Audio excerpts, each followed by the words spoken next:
and men don't feel like they have the privilege that they've been told that they have. And so when I'm walking into a situation, or when others are, they're like, I'm not coming in privileged. I feel like I'm being told, being swatted or paddled or shamed all the time about being a man, or about not living up to a man, or being too manly, or being too masculine. And there's a lot of frustration about that. In a world that often pulls us apart, More in Common brings us back to what matters. Hosted by Gerren Taylor and Keith Richardson, this isn't your average podcast. It's a challenge to think deeper, question louder, and grow further. At More in Common, we work with NFL teams, tech companies, and professionals across industries to improve communication and foster compassion. And with a focus on emotional intelligence, we aim to bring a wealth of experience to help you navigate the complexities of human connection. We've never been more connected and yet more isolated. We want to explore the roots of that tension and offer a way back to what we all need: real human connection. Enjoy the show. I don't know what's about to happen now. This got real safe real fast, didn't it? Got real safe real fast, didn't it? Yeah. You can't put Kutch's pearls enough. This is so good. Podcast. I love this. We're having way too much fun. We're in a situationship with Nicholas Miller. Like my cheeks hurt. I'm like laughing so hard. If you've been with us for the last 2 weeks, you're laughing along with us. If you have not tuned in to the last 2 episodes and you are lost by the bro-relationship that is happening in this conversation right now, just go back. Catch yourself up. It'll be good. It'll be good for your confusion and reconciling. Bullying masculinity, supportive masculinity. It's all of it, right? We're ganging up here. The danger of the trouble. We're back with Nicholas, who I'm going to say he lives here now. You don't have to introduce him again, do I? No. If you want to know all the stuff he does, go to episode 1. He's amazing. He teaches people stuff. Episode not 1 of the podcast. We're devolving into absolute lack of professionality here at Gerren. It's chaos. Episode 1 of this 3-part series with Nick, and we're excited to have him here. Nick, we left the last episode really on this idea, on this train of the confusion. It's messy. Your experience, my experience. So many. We've talked about the nature of the importance of defining these roles, particularly the confusion around defining these roles and what it leads to in the economic output, and how this all plays into what is perceived as the loneliness epidemic, which you will probably dive into a little bit more without prescribing, right? Because I don't think, I think I like what Scott Galloway is trying to do, right? He's trying to set some parameters for navigating this confusion. I think in some parameters, it's really interesting. In others, it's a little more traditional in its face and isn't necessarily living up to this moment, but nonetheless I get the attempt, but I don't know how do we begin to navigate this in a more meaningful way, in particular for those who might be struggling? Good question. I think picking up Scott Galloway's book is an important start, right? Or just even Googling masculinity in society right now, or crisis of manhood, and just kind of exploring out to just see what's in the news right now, because people seem to be stepping into the conversation a little bit.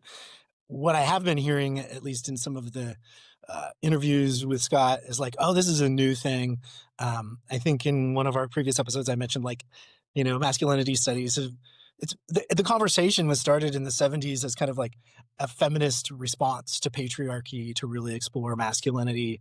And so looking at debunking patriarchy and really exploring like what is a positive form of masculinity and what are masculinities that we can all perform, and that there is no one better than the other necessarily, just some that are more accepted than others, which could then lead to people feeling more accepted of themselves and of others. Um, but we did see, you know, like different movements in the 80s and 90s where like people were really trying to reclaim the manhood in the face of like loss of economic opportunities. There was a famous movement, I think it was called the Mythopoetic Men's Movement. But there's like a really famous book. I'm trying to remember what it was called. I remember getting it back in the late 90s or early 2000s. Iron John, I think it was, about like Robert Bly, I think maybe wrote it, but it was like really looking at the archetypes of manhood and really kind of thinking about like how I think it was connected to a Grimm's fairy tale of like a wild man in a Grimm's fairy tale being locked in a cage.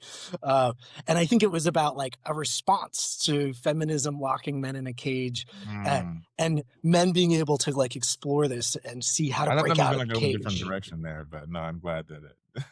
Yeah.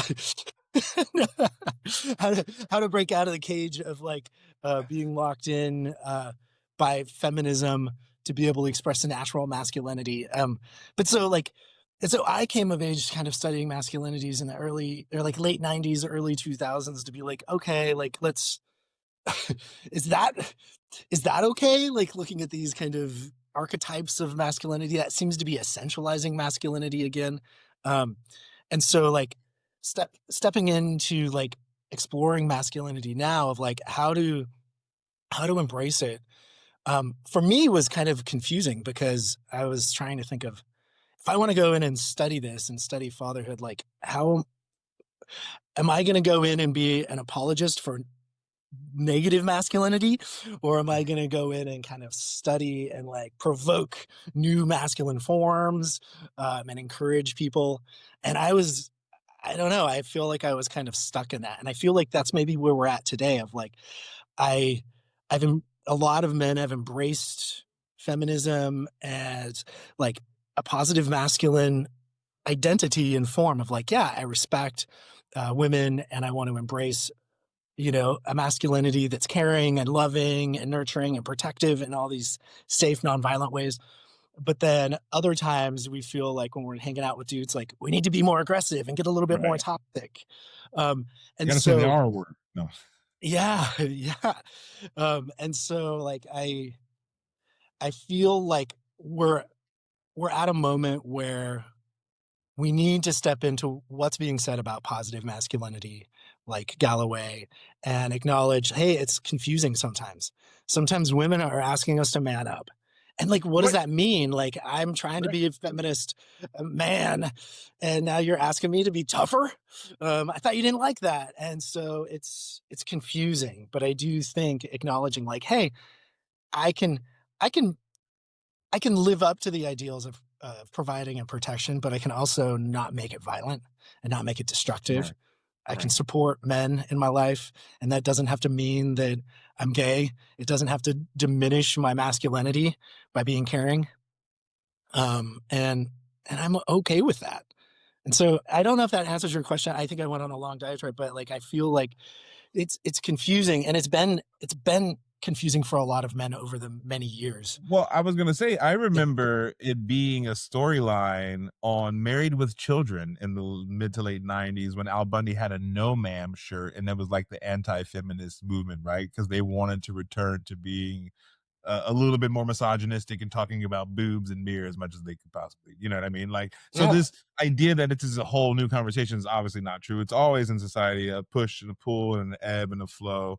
It was like And one of my guilty pleasures, the Married with Children show when I was like in Love and college, when I was like, oh, I'm a marriage. Yeah, right. burgeoning feminist, but I'm like, I love this show. But I felt like they were Love this also show. like playing with it, right? Like pushing, like it was a critique too. It it wasn't is just a Totally. it was a celebration. critique. Al Bundy was a Totally. caricature. That's the problem is That's people right. take TV to be serious. It's not a Bible, guys. Even the Bible's not a Bible in that sense. Yeah. But I digress. Let's not even start there.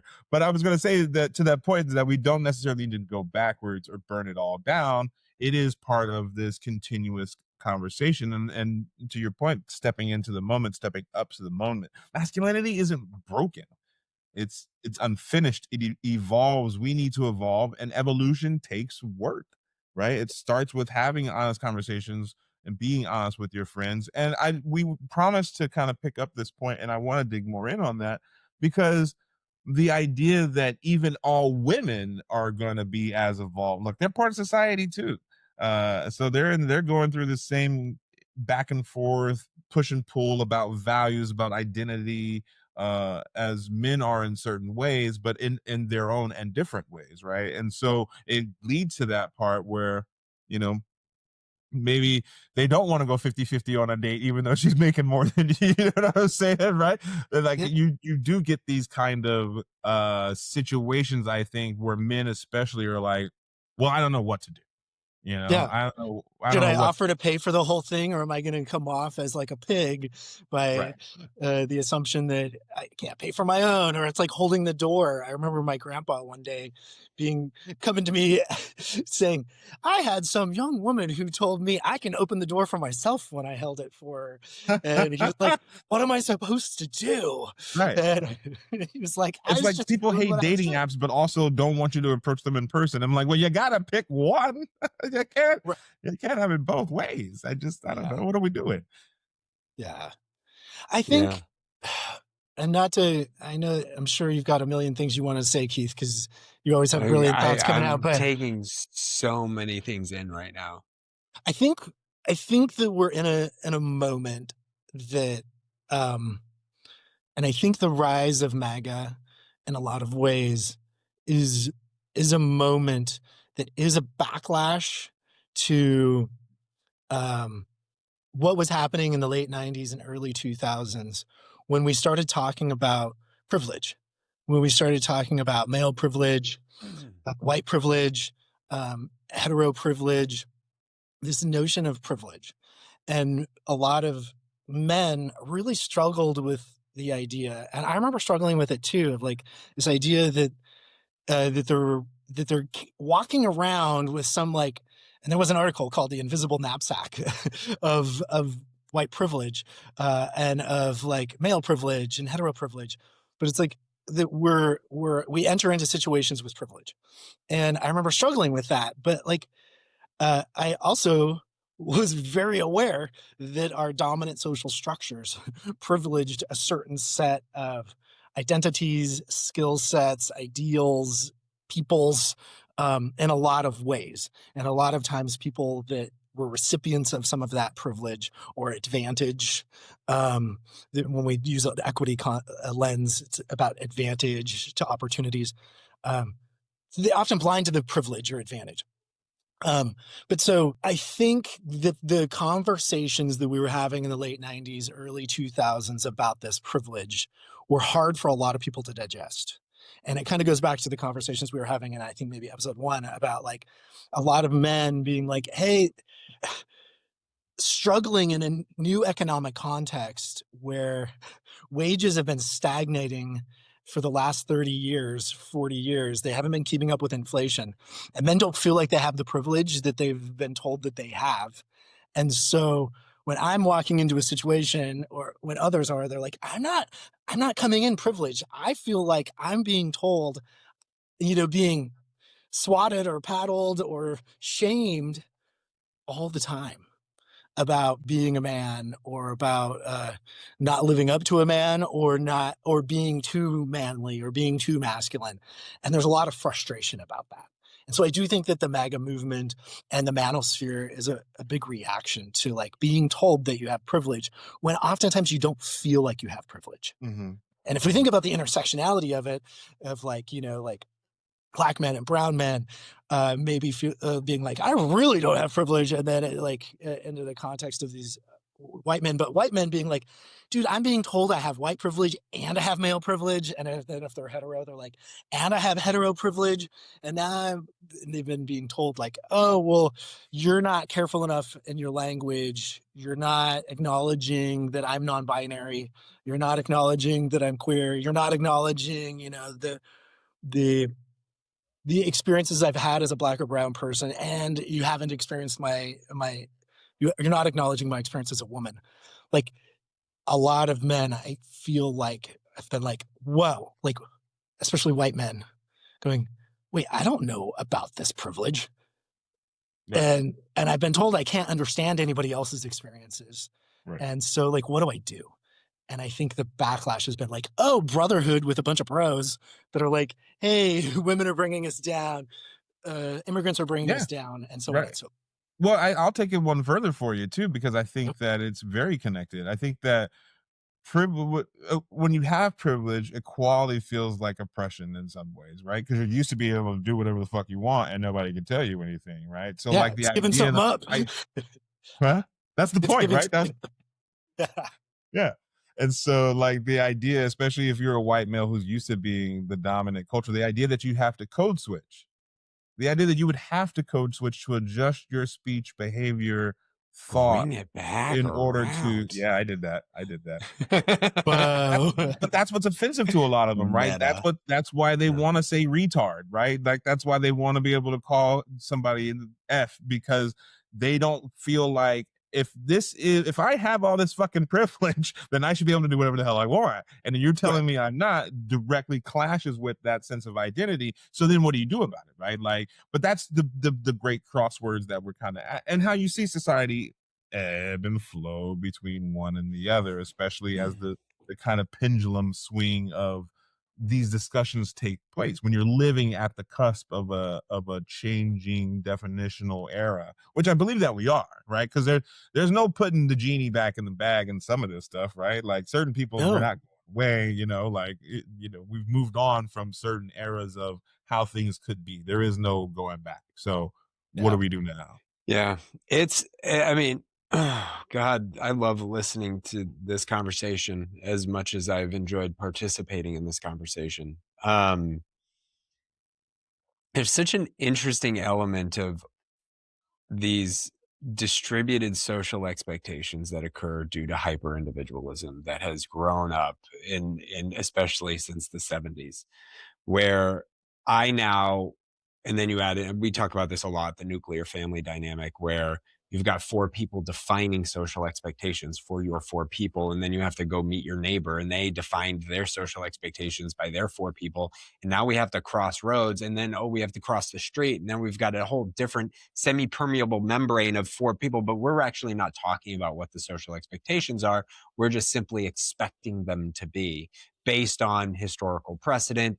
And now you add in the internet, and you've got people who be like, this is what a real man is. And then they're filming your date because you did something that didn't meet their expectations. And then it's this broad generalization and judgment towards all male behavior or all female behavior. And it just is this spiral. It's actually devolving our ability to coalesce in a common sentiment, to be able to even say, look, you might have this expectation, I don't. We can't live in the same space. Like, I don't want to date you, right?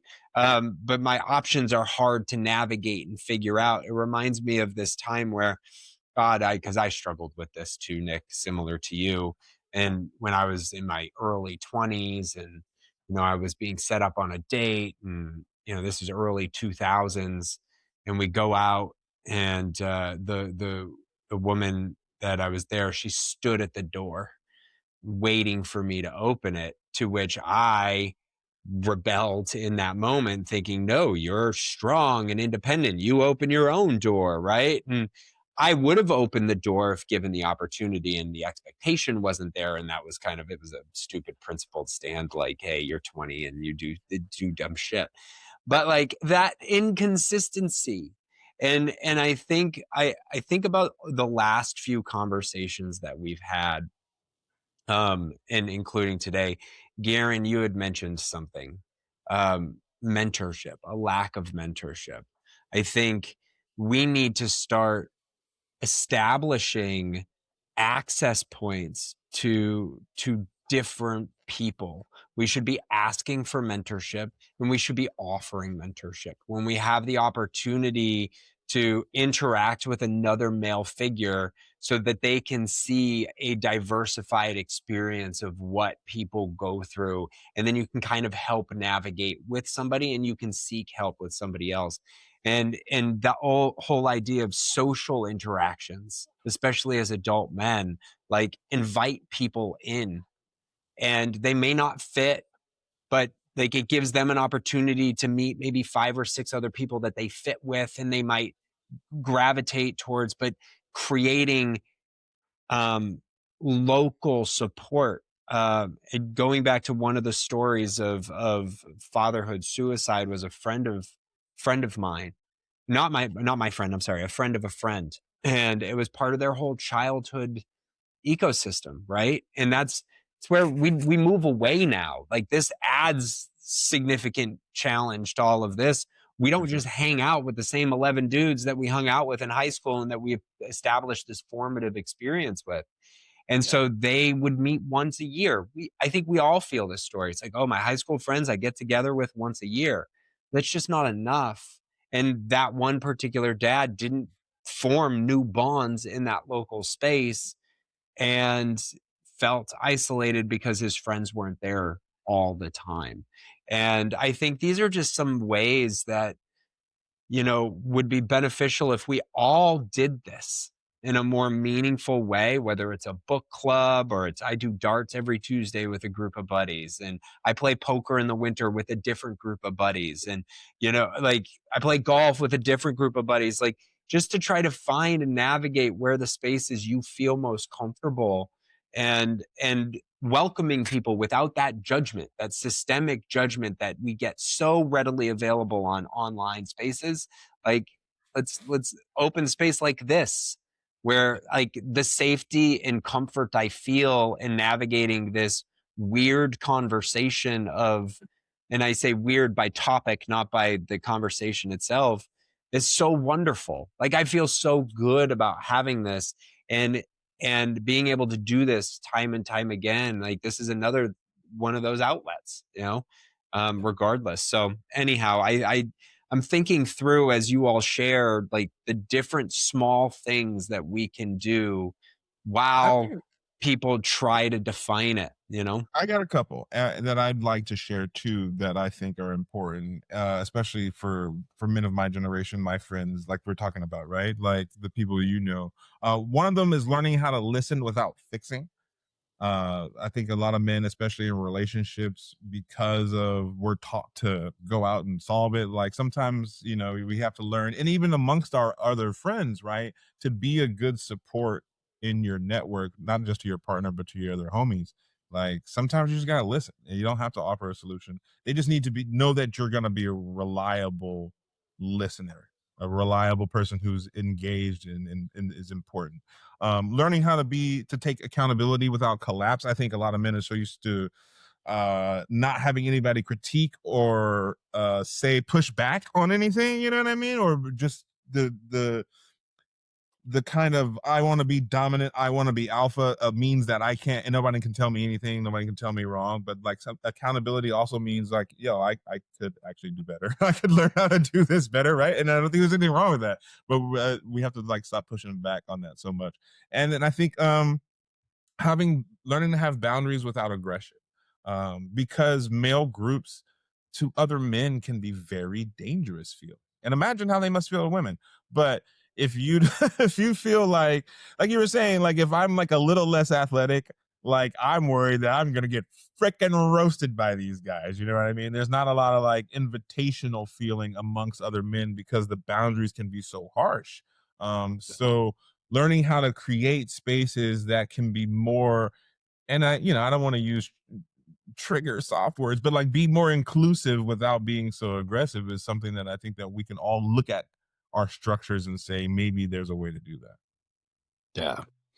Yeah. And I think just also adding to what you were both saying, of just like acknowledging that like the moment that we're at where there's this feeling that, hey, I'm not understood. I think when we're looking at like, especially the white men that feel like they didn't have the privilege and they're not understood by women or other men, acknowledge like what that might feel like.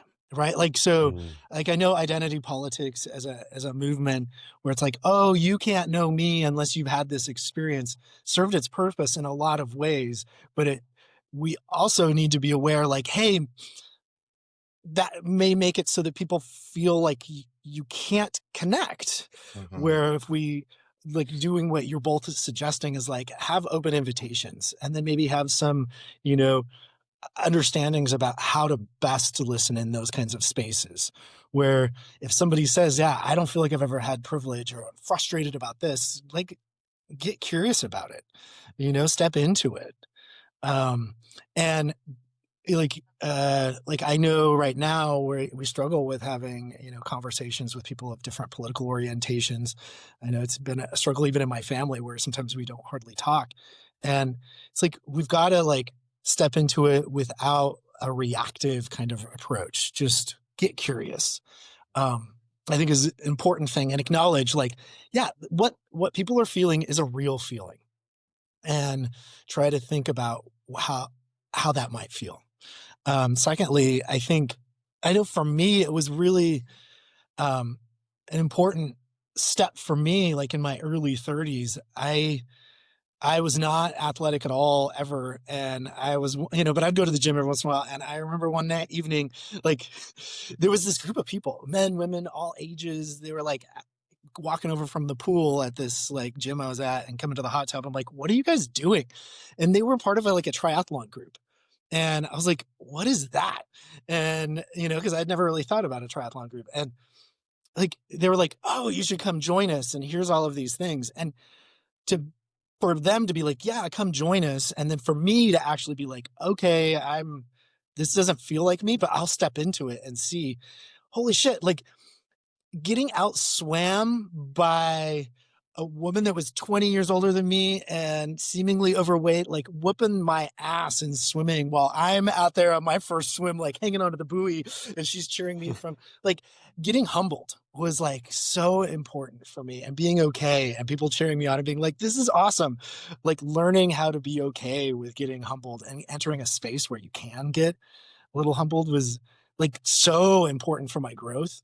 And in fact, that changed my whole like body composition, because I like Mm. stepped into something new, and then made it so much more when my other buddy that I'd finally met with, because he was an angry neighbor. He and I met yelling at traffic down the way.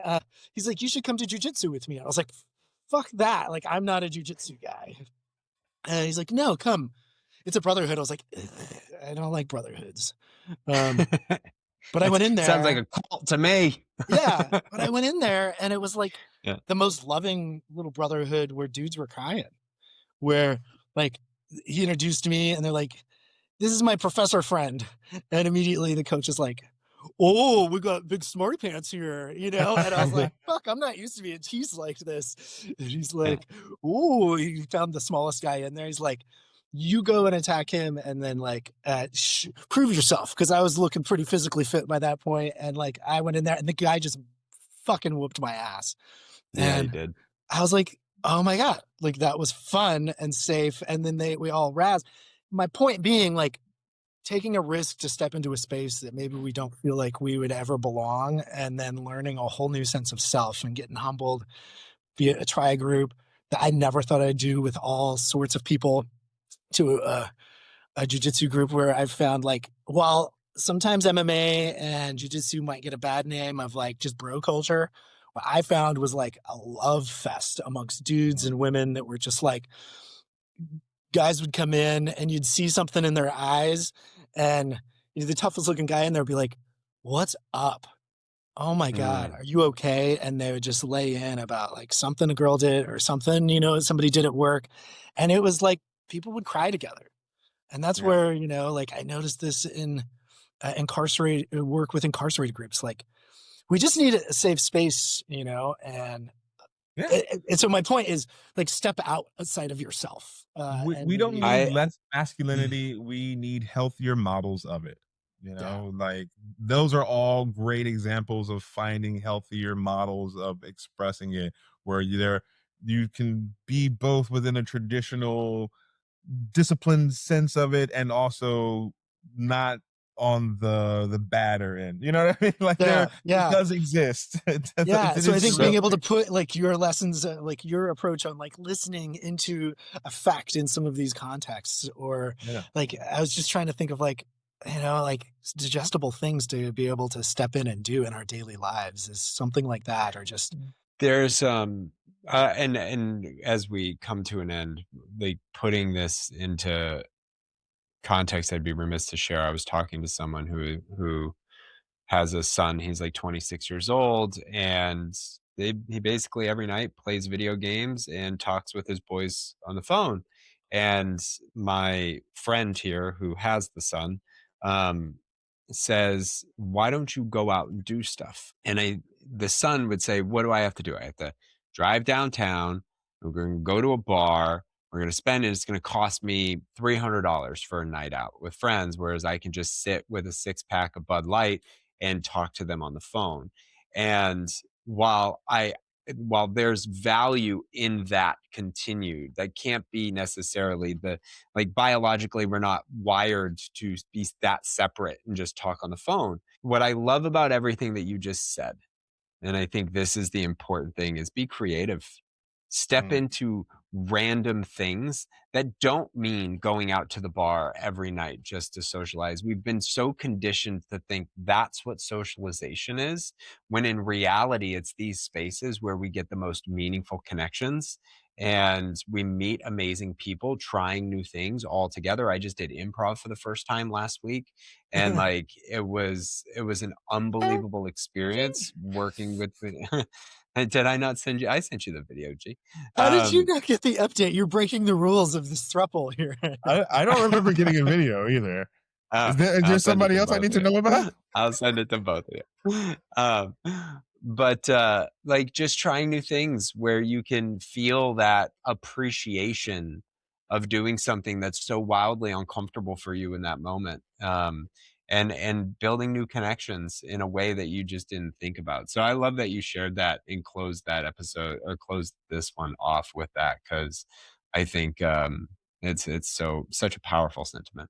Well, that's how I met one of my very, very best friends, you know, in my 30s, was like working together, and it's like, do you want to go do something sometime? Like, I literally asked the question. I was like, oh my God, I haven't done that forever. And he's like, what? And it was like it felt like such a bold ask. And then we just became buddies in endless ways. And so get out there and just ask somebody to go get a cup of coffee. To do something. Man. It's like, go get your bro date. Yeah. Nothing wrong with it. We don't need it. But definitely go outside.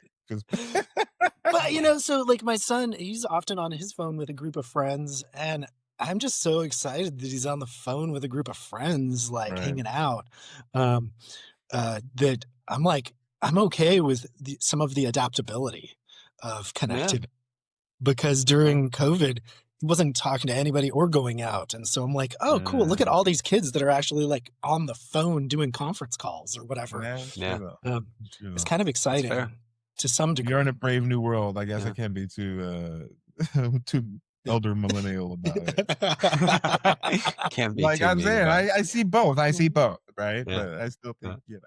Yeah. Well, this is awesome. Nick, my guy, this has been absolutely awesome. And, you know, oftentimes we come into these things and just explore this conversation. I have learned so much today, too. So I appreciate you spending a considerable amount of time with us on a Saturday to record. And so that's all. Well, the feeling's mutual. I feel like it was just a great way to kind of spend some time on a Saturday anyway, just diving deep into conversations that we need to be having. So also, I think it's kind of meta that we had this like long conversation about how to bring men together by bringing us three men together. Exactly. And there's so many. Start a podcast. There's another idea. Well, this is the More in Common podcast. I'm Gerren Taylor. That's Keith Richardson. And the newest member of our throuple is Nicholas Miller. We'll see you guys soon. Have fun. Miss you guys already.